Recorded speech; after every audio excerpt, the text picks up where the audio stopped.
이제 K까지 구했고요. 그러면은 우리가 전체적인 저항식을 아까 다시 얘기를 하자면은 CT는 CV, CW고 얘는 1 더하기 K, CF 더하기 CW라고 썼죠. 근데 CF 아까 계산했고 얘도 Y절편으로 구했습니다. 그러니까 나머지 얘도 이미 알고 있죠. 그러면 뭐가 나와요? CW가 계산이 바로 되죠. 여러분들이 엑셀식 보면은 바로 알 수 있을 거예요. 이렇게 CW를 얻었는데 프로듀스별로 CW를 얻었는데 조파저항이 마이너스가 나오는 경우가 있습니다. 근데 물리적으로 마이너스인 거는 아니고요. 지금 우리는 추정을 하고 있잖아요. 정확히 조파저항이 얼마다가 아니라 그냥 일관된 방식으로 조파저항이 이 정도일 거다라고 추정을 하고 있기 때문에 마이너스가 나오더라도 얘가 물리적으로 말이 안 되니 반드시 0보다 커야 된다 라고까지 억지로 얘기할 필요는 없어요. 그냥 실제 배 저항 추정하다 보면은 알아서 다 반영될 부분들이고요. 그래서 그 그래프를 제가 그렸는데 이런 식으로 나옵니다. 프로듀스에 따라서 조파저항의 그래프고 보시면은 대충 뭐 한 프로듀스 0.2 몇 가지는 적당히 이렇게 오르락 내리락은 해요. 우리가 그 파 계간의 간섭 때문에 조파저항이 커졌다 작아졌다 한다 했잖아요.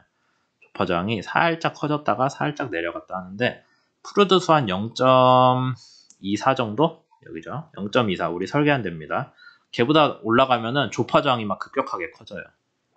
여기서 이런 영역에서 배를 운행을 하면은 저항이 너무 커지니까 안 하는 게 좋겠죠. 그래서 이런 식의 추세를 갖는다라는 거 알 수 있고 그러면 우리가 전체 저항에서 요거의 조파 저항은 어떤 식으로 가나요? 이게 지금 전체 저항이랑 아까 마찰 저항 있죠? 0.075 갖고 계산한 거 식 여러 번 쓰네요. 요거 가지고 계산한 경향은 얘고요. 이 식으로. 그 다음에 이게 실제 CTM이에요. 보면 어때요? CTM만 여러분들이 CTM 그래프 보면은 이거는 조파 저항이 어떻게 나오겠군요 라고 바로 안 보이죠. CFM이랑 아까 그 형상계수 그런 걸 다 빼줘갖고 CW만 가지고 구해야 프로듀스 따른 변화가 눈에 들어와요. 전체 그냥 저항 추이만 보면은 여러분들이 이 배가 뭐 어떻게 생겨먹은 건지 알기가 되게 힘듭니다. 어쨌든 그런 식으로 해서 드디어 조파저항의 추세를 구했고요. 모형 시험에서 조파저항 추세를 구했고 이런 식으로 그래서 우리는 결국엔 저항 시험에서 원하는 게 뭐냐? 실제 배의 저항을 원하기는 하지만 그 중간에서 제일 중요한 거는 프로듀스와 조파저항 간의 관계다라고 알 수가 있겠죠. 프로듀스에 따른 조파저항 그래프를 그리는 게 조파저항 해석, 저항 시험 해석에서 제일 기본이 되는 거예요. 그걸 바탕으로 실선의 저항을 추정을 하는 거고요. 여기까지 했으면 거의 다 한 겁니다. 조파저항 계수 구했고요. 그 다음에 실선 레이놀드 수를 가지고 실선의 실선 스케일 레이놀드 수를 가지고 마찰 저항 구할 수 있죠. 그 다음에 마찰 저항에서 1 더하기 K 해줘가지고 1 더하기 K 그럼 점성 저항 계산되죠. 거기까지만 해주면 사실 거의 다 끝나는데 사람들이 이런 식을 제안을 해놓고 프로드 이후에 여러 번 해보니까 그래도 조금 안 맞는데? 하는 소리를 계속 하는 거예요. 뭐가 안 맞냐?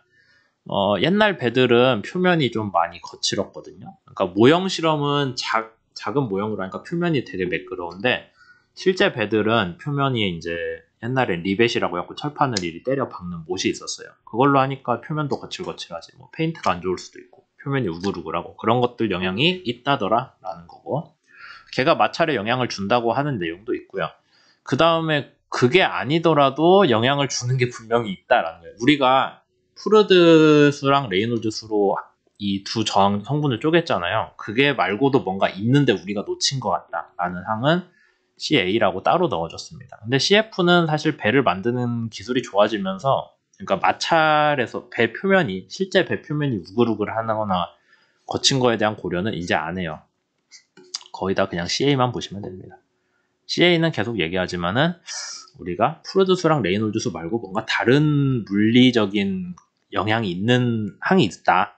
못 찾았지만, 그러니까 그냥 통계적으로 접근하자라는 보정이고요. 우리가 보정치라고 합니다.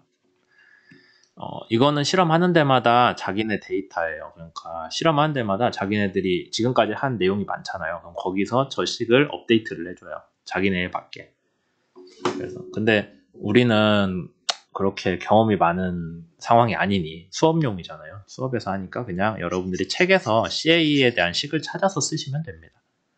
굳이 우리가 데이터베이스를 만들 필요 없고. 근데 또 보면은 웃긴 게 CA는 책마다 많이 달라요. 왜요? 기관마다 다 자기네 데이터를 바탕으로 보정한 값이기 때문에 책에서도 반드시 이걸 해라가 아니라 뭐 어디는 여기서 여기까지 값 쓰고 어디는 얼마 쓰고 그런 식으로 좀 애매하게 나와 있어요. 그 다음에 CAA는 공기저항인데 우리 수업에서 제공된 배는 수면 위의 구조물에 대한 정보가 없거든요. 근데 여러분들이 실제 배를 설계를 한다고 하면은 뭐 이런 식이겠죠. 그러면 수면 위는 아래는 물의 저항인데 위는 공기 저항 있잖아요. 그러니까 공기 저항에 대해서도 고려를 해줘야 된다라는 항이에요. 우리가 굳이 여기서는 데이터가 없어서 계산을 하진 않았지만은 여러분들이 나중에 선박 종합설계 수업에서는 위에 구조물이 있기 때문에 계산해 주셔야 됩니다. 하여튼 그렇게 해가지고 CW 더하기 1 더하기 K CFM 더하기 CA 더하기 CAA 다 해주면 걔가 뭐다? 실제 배의 저항계수다라고 알 수 있죠. 그러면 제가 왜 CW 뒤에는 M자를 안 붙였냐? 모형이랑 실선이랑 같으니까 굳이 MS를 해서 모형 실선을 구분할 이유가 없었던 거죠. 그렇게 해서 CTS를 계산을 하고요. 그 CTS에서 다시 차원값을 찾아주시면 너무 지저분하게 썼네요.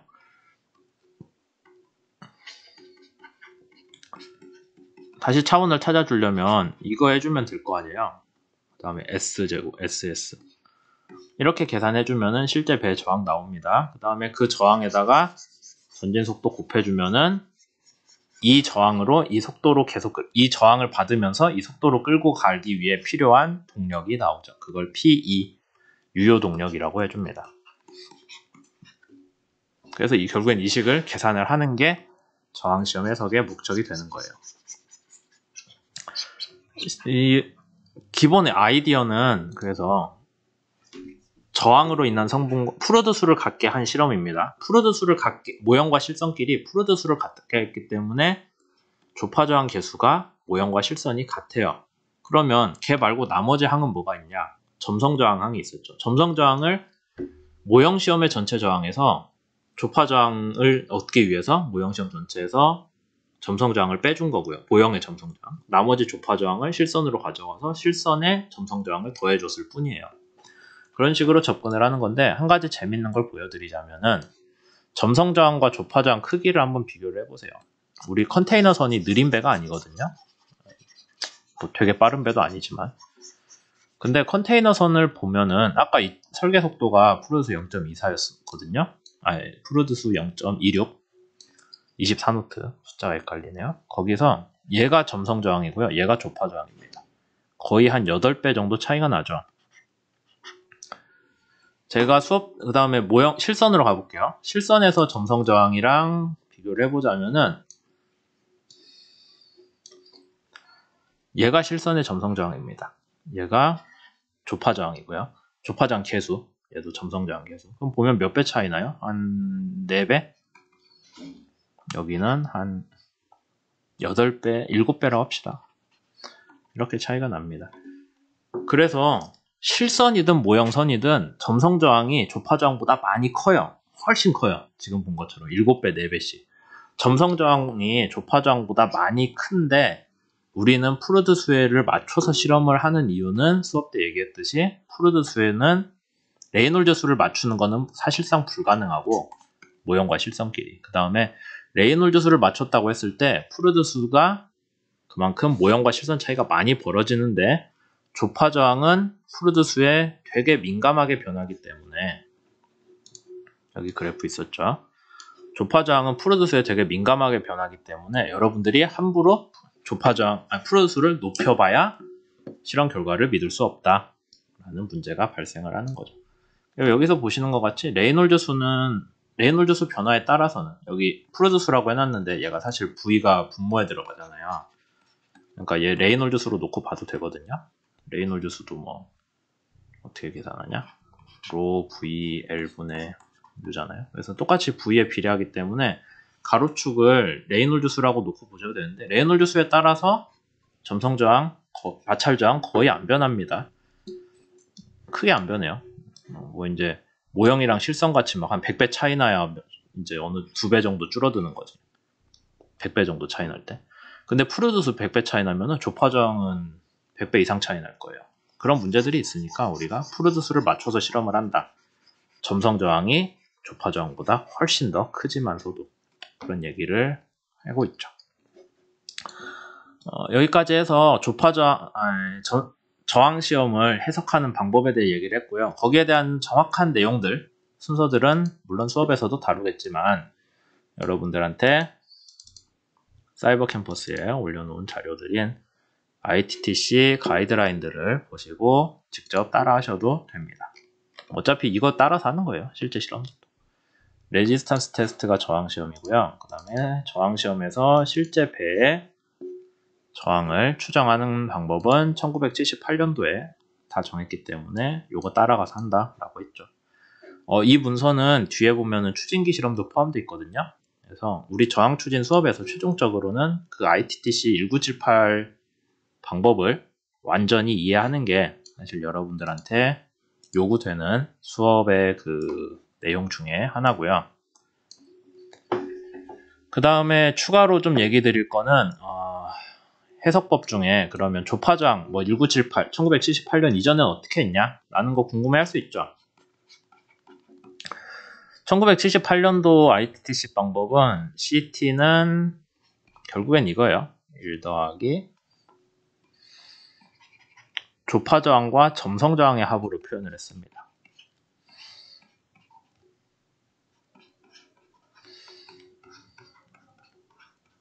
그쵸? 조파저항과 점성저항의 합으로 전체 저항을 표현했고 그 이전엔 어떻게 했냐? CT는 그냥 이렇게 했어요. CF랑 CR. 그러니까 결국엔 CR은 위에 거식 보면 뭐가 돼요? 조파저항 더하기 KCF. 얘는 뭐예요? 점성 압력저항. 얘는 조파저항. CR은 그냥 뭐라고 불러요? 잉여저항. 이런 차이가 있는 거죠. 옛날에는 그러니까 1978 이전에는 이렇게 CF 우리가 아까 앞에서 했던 0.075 갖고 계산한 식 있죠? 걔를 그대로 써요. 얘를 직접 쓰는데 K를 계산을 안 합니다. K를 계산을 안 하기 때문에 얘는 배의 3차원 형상을 고려 안 하고 2차원 평판에 대한 마찰만 생각하는 거죠. 그래서 얘는 2차원 해석법이라고 하고 얘는 3차원이라고 합니다. 3차원 해석법. 이해됐죠? 그래서 3차원 해석법은 형상계수 K랑 마찰저항이랑 조파저항 3개를 다루는 거고 2차원 해석법은 마찰저항과 잉여저항을 그냥 써요. 그런 차이가 있는데 여기서 이제 그런 해석법의 결과를 비교를 한 파일도 올렸거든요. 엑셀로. 그래서 뭐 앞에 실험 결과는 똑같겠죠. 속도별로 저항 나오는 건 똑같습니다. 근데 그 다음에 어떻게 하냐? CFM까지 구하는 것 같은데 거기서 바로 CR을 구해요. 뭐 K고 CV고 CW고 그런 거 없어요. 없어 보이죠? 네. CW 더하기 KCF라고 보시면 되죠. CR이. 뭐 그런 것 그냥 쭉쭉 갑니다. 그래서 계산은 이게 더 쉬워요. 결과는 좀 다르겠죠. 뭐 뒤에 CA는 그대로 붙었고 그렇게 해가지고 CTS까지 계산하고 P까지 계산을 한 결과를 여기 뒤에 놨는데 실제로 해놓고 보면 둘이 좀 다릅니다. 약간 2차원, 3차원 해석법 했을 때 결과 조금 다르긴 한데 뭐 그러면 누가 더 좋나요? 3차원이 좀 더 정확할 걸로 생각은 들지만은 하지만 이게 우리가 추정하는 방법이잖아요. 그러다 보니까 되게 실험을 많이 한 데가 2차원으로 해석을 했더라도 우린 데이터가 많아갖고 잘 보정해서 CA 값을 기가 막히게 뭐 잘 추정을 해서 썼는데요. 솔직히 그러면 할 말 없는 거예요. 그래서 2차원 해석도 잘 쓰고 있는데 되게 많습니다. 뭐 그만큼 경험으로 커버를 한다는 뜻이니까요. 하지만 우리는 수업으로 지금 접근하고 있기 때문에 경험 얘기를 할 필요는 없고 그냥 3차원 해석이 지금 표준 안으로 쓰고 있으니 권고 안으로 쓰고 있으니 3차원 해석을 여러분들이 위주로 공부를 하시면 좋겠지만 그래도 2차원 해석과의 차이 정도는 알아두셔야 되겠다라는 얘기로 할게요. 그래서 오늘 여기 영상에서는 지금 컨테이너선 하나의 모형에 대한 저항시험 해석을 여러분들한테 보여줬어요. 사례로.